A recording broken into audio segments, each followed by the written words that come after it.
When Gervonta Tank Davis walks into the gym these days, it's not just another day of training, it's war. The air is thick with the sound of thunderous punches landing on men nearly twice his size.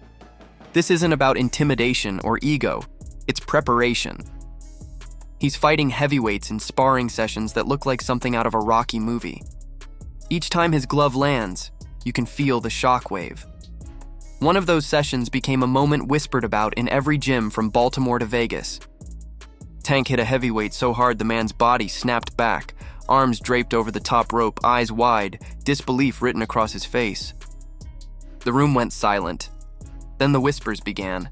Tank Davis wasn't just training for Jake Paul, he was preparing to destroy him. It's an unusual sight. The lightweight champion standing barely 5'4", squaring off against men with nearly 100 pounds on him. But Tank doesn't flinch.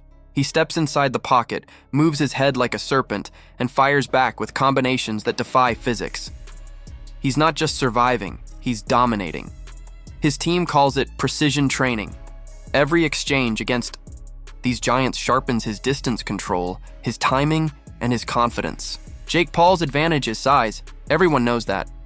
So Davis is dismantling that narrative piece by piece, round by round, until size becomes meaningless. What's left is skill, power, and an almost supernatural sense of rhythm. Inside the gym, the drills are relentless. Trainers shout from ringside, urging Tank to move, punch where his opponent punches, find the rhythm, reload, and come again. There's no wasted motion. Each punch serves a purpose. Every slip, every pivot, every short burst of aggression builds towards something greater. A message that will echo loud and clear when he faces the YouTuber-turned-boxer under the bright lights of Atlanta's State Farm Arena this November. It's a fight that technically can't even be sanctioned as professional due to the massive size difference, Jake Paul at 6'1" and around 200 pounds versus Davis at 135. But that doesn't seem to bother Tank. He's not chasing a license. He's chasing respect. Former UFC star and analyst Chael Sonnen said it best. This fight isn't about clout, it's about restoring boxing's soul. Sonnen, who's seen the circus of combat sports up close, believes Davis has a responsibility to remind the world what real boxing looks like.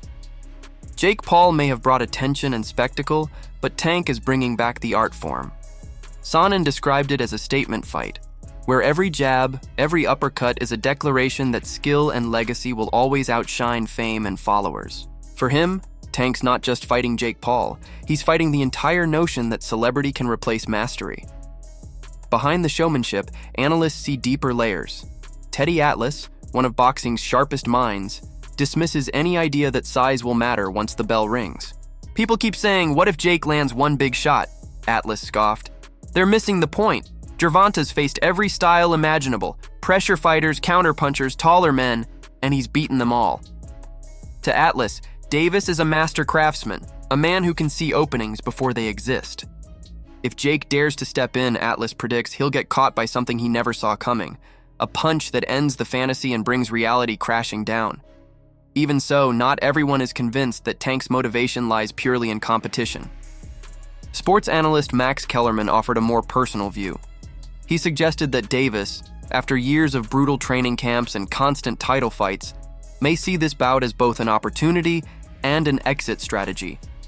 A spectacle fight that could bring financial freedom, time for family, and perhaps a path toward peace after a career defined by chaos. Tank's been open about his mental fatigue in interviews, hinting that the fire might be dimming. Maybe this fight is his way of cashing out while still delivering fireworks one last time. During the press tour, the contrast between the fighters was impossible to ignore. Jake Paul, loud, brash, always selling, played his usual role, mocking and taunting to keep cameras flashing. Tank, on the other hand, stayed calm, expressionless, almost detached. While Jake threw verbal jabs, Tank barely reacted. Some saw it as indifference, others as focus. Analysts like Chris Mannix and Sergio Mora saw something deeper, a man who doesn't waste energy outside the ring. Jake knows how to sell a fight, Mannix said. Tank knows how to end one. Mora agreed, saying that Tank's silence wasn't weakness, it was confidence. In boxing, words don't win fights. Fists do, but not everyone is thrilled about this matchup. Former world champion Tim Bradley revealed that behind the scenes, Davis didn't have many options left. He was initially preparing for a rematch with Lamont Roach before negotiations fell apart. Financial pressure and network politics left him cornered, and Jake Paul's camp offered a deal too big to ignore. Bradley claims the fight was pushed not just by promoters, but by the need to keep struggling boxing networks afloat. Tank had no other choice, he said. This was an inside thing. He's doing this fight to save PBC, to keep the machine running. For Davis, it's a sacrifice, maybe even a burden, but one that could pay off massively if he delivers. As the fight draws closer, fans are divided. Some believe Tank's focus has waned, that his quiet demeanor during press events reflects disinterest rather than discipline. Others say he's simply conserving energy, letting Jake dance in the spotlight while he sharpens the blade. Because when the lights dim and the ring clears, only one truth remains. Tank Davis doesn't talk about dominance. He demonstrates it. The stakes are far bigger than bragging rights. This fight will test whether skill and legacy still matter in an era where clout often outweighs talent.